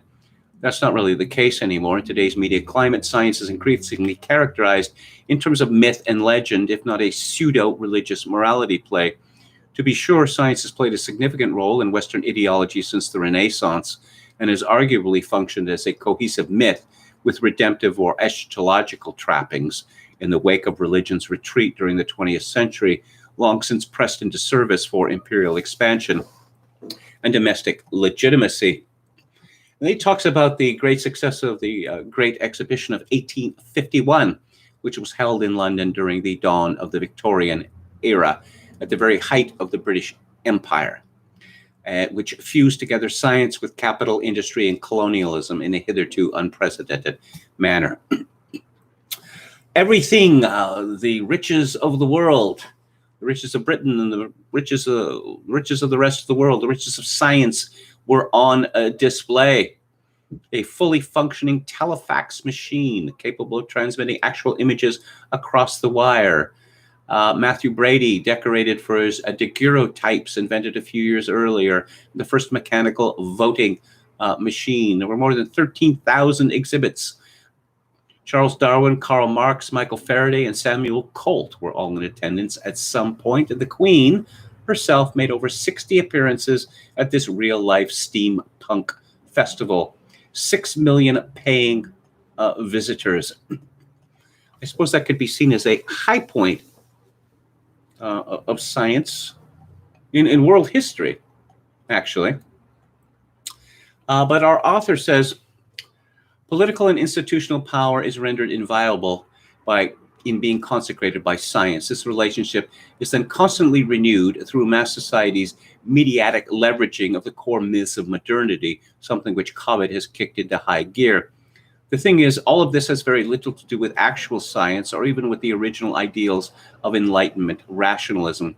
Science is at its core neither more nor less than the rational and systematic exploration of the world around us, and to enthrone it as some form of inviolable authority will immediately undermine the entire endeavor itself. At this point, the myth's apologists will generally maintain something to the effect that nobody has seriously claimed that science is infallible, but rather that it is a uniquely self-correcting set of methods for discerning reality, that science singularly minimizes biases, demands evidence, and motivates us to seek the truth in spite of our desires and prejudices. They will generally add that science is historically unprecedented due to its prodigious performance. Just look at the Great Exhibition, will you? But all of this is either trivial or false, aside from also tending to reproduce these superstitious beliefs in the near infallibility of the institution and its representatives. All human attempts at understanding and interacting with the world around us necessarily self-correct and demand evidence if there are any kinds of stakes involved. Neanderthal seafaring 130,000 years ago was not the result of random nonsense, with no method for evaluating evidence or accumulating and disseminating knowledge. And neither are the primitive or so-called primitive sand people's ways of surviving in one of the most inhospitable locations on the planet. Yes, Lehman B. Henry's work featured on Off Guardian is a good example, not to speak of the plethora of science's historical aberrations. Were the Tuskegee experiments or Nazi eugenics free from biases, or the Scandinavian forced sterilization, which finally ended in the 1970s? Sure, this is always dismissed as pseudoscience, but there's really no way to make that distinction in these cases without involving non-scientific principles or values such as justice, fairness, or the right to one's bodily integrity, which then immediately contradicts the notion of science's unique character. And anyhow, if pseudoscience was rampant within what everyone took to be normal science just a few decades ago, well, then the point is conceded. Science is obviously not a closed system. It must either be regarded as essentially dependent on non-science, or we must consider all forms of knowledge to be in some sense scientific, and thus render the concept trivial. Fundamental principles of logic, epistemology, or metaphysics are, for instance, entirely indispensable for any form of scientific research whatsoever. And it is impossible to even formulate research questions without regard to extra scientific values and priorities, but these cannot even in principle be derived from empirical data on material reality mechanistically conceived. Well, yes, let's look at this recent controversy about science being another example of white supremacy. Well, we believe in reason. We believe in empirical evidence. And again, this is not something which can be proved empirically. You know, that reason is better than the lack of it, or empirical evidence is better than, hunches or superstitions. Well, we believe that they are, and this has led to certain changes, to put it mildly, in our way of life. But these people have come along, and minorities, for the most part, saying, no, this is just you evil white people. Well, to the extent that, well, I'll just wrap it up by saying this. If not for the rational principles of evil white people, how many people would be alive in Africa today? 100 million? 50 million people? I mean, sub-Saharan Africa, actually. And yes, a tweet. If you are not a scientist and you disagree with scientists about science, it's not actually a disagreement. You're just wrong. Science is not truth. Science is finding the truth.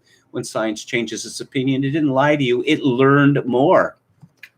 And our essayist comments, scientists, the elected custodians of the sacred discipline, are infallible and always in agreement. Your dissenting position, whatever it is, must be rejected by default. It doesn't even rise to the level of actual disagreement because you do not have the proper authority. It is here further emphasized that science is not truth, i.e. that science as such is only the inherently superior set of methods for discovering truth rather than some set of fixed propositions, notwithstanding the fact that any theory or method necessarily must presuppose such a set.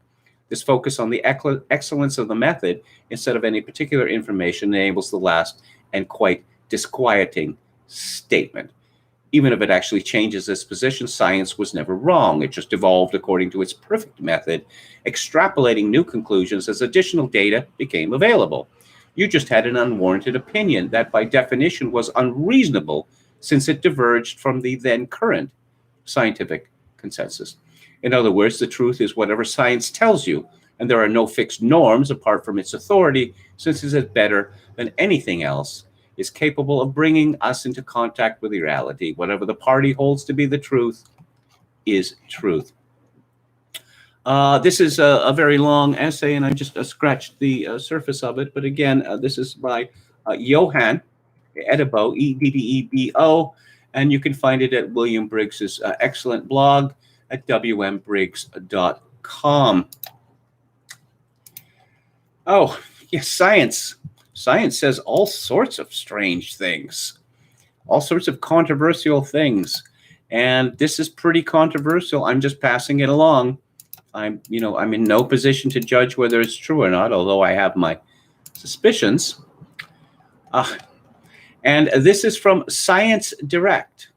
It is a paper published by it's a Dutch company. How do you pronounce it? Elsevier.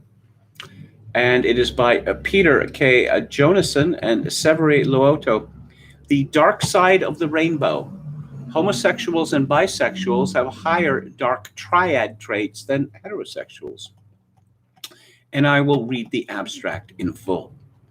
Research on the dark triad traits, psychopathy, Machiavellianism, and narcissism reveals malevolent, transgressive, and self-centered aspects of personality. Little is known about the dark triad traits in individuals differing in sexual orientation, with some studies showing that non-heterosexual individuals have dark triad profiles resembling those of opposite-sex heterosexual individuals. In a cross-national sample collected online, and the people, let's see, 91% heterosexual, 6% bisexual, 3% homosexual, and it was a little over 4,000 people. Collected online via student and snowball sampling, we found in sex-aggregated analyses that bisexuals and homosexuals were more Machiavellian than heterosexuals. Bisexuals were more psychopathic and narcissistic than heterosexuals. The only significant findings within sex comparisons showed that self-identified bisexual women scored higher on all dark triad traits than heterosexual women. The findings support the gender shift hypothesis of same-sex sexual attraction in bisexual women, but not in lesbians or in men. The finding that bisexuals are the sexual orientation group with the most pronounced dark triad profiles is opposite to what would be predicted by the pro-sociality hypothesis of same-sex sexual attraction. The life history and minority stress implications of these findings are discussed as alternative hypotheses to the gender shift hypothesis. Now, I'm just quoting from science, all right? So don't get angry with me. Of course, the science could change, but this is one data point along the journey. I'm going to wrap up here, take a final look at the chat. On Theater Thursday tomorrow, I am going to be discussing Dreyer's masterpiece, Ordette. And on the book club, as previously mentioned, I am going to be discussing just an indispensable book by the late Sir Roger Scruton called The West and the Rest. So what do we have? Metal Mike. Metal Mike likes Linda Carter's, the Linda Carter of Wonder Woman's breasts. A popular favorite among men. I can't say I'm immune to the attraction.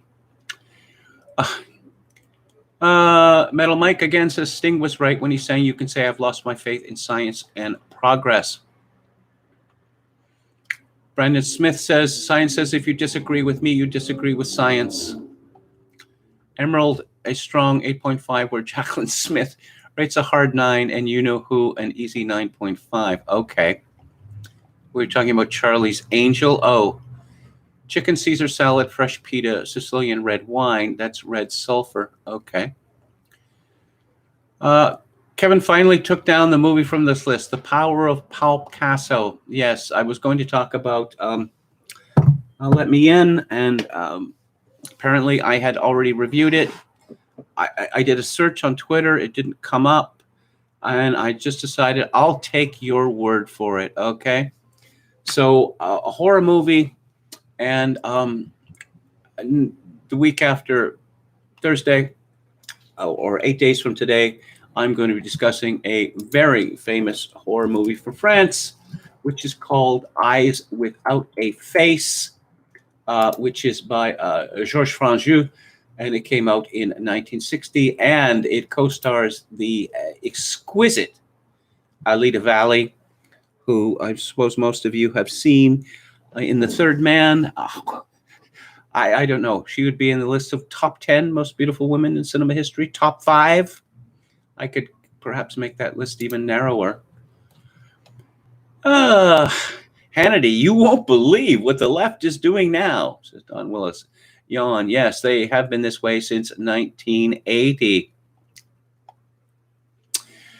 Okay. Come Undone and Skink Trade are great, says Palpicasso 88. Yeah, I guess the problem with Sean Hannity is it's symptoms. It's always symptoms. There's no attempt to understand what is the disease that has led to these symptoms. You know, Hannity would say, "Oh, leftism." Well, you know, or liberalism. I suppose one day I'll get into detail about James Burnham's book, Suicide of the West, which he has a questionnaire. I believe it's 47 questions to determine whether you're a liberal or not. If Sean Hannity were administered this test and he answered the questions honestly, there's no question that he would be a liberal. There are very few people around who today who are not liberals. My Trail of Disgrace says, like the first 2 Duran Duran records, but they lost their way after that, especially in overly boomy production. Don Willis says Duran Duran was underrated, hated them back in the day. Now seek them out on YT. I loved them back in the day. I loved the new wave. I really did. Yeah, okay, punk. I like punk. Punk didn't last for very long. And, you know, the prog rock had become interminable. And then punk came along and we're so very serious. And then new wave came along and I thought, hey, music is allowed to be fun again. And I like fun music. Not all the time, but I do like it. KMG should rename his show Cripsis Cast, says Popcasso 88. Okay, and a final comment from Dennis Dale. Oregon is considering vaccinating kids over 12. Okay, so that's it for today. Thank you all for tuning in. I'll be back on the air tomorrow at 4 p.m. Pacific, 7 p.m. Eastern. And as I say, I'm getting ever closer to a medium, well, not a medium, let's say a process which will allow me to evade the crypsis. I'm almost there. If you would like to support this live cast with a donation, which would be exceedingly well received right now because of the rather dire situation I find myself in, my PayPal account is linked to Kevin_Grace@hotmail.com. Once again, Kevin_Grace@hotmail.com. If you are in Canada, donations to the live stream may be made directly via Interac to kevingrace@shaw.ca. And as always, I leave you with this. In these days of social atomization and civilizational collapse, I do dearly wish that you, my dear viewers and listeners, manage to forge a genuine human connection in order to ease the burden. Good night.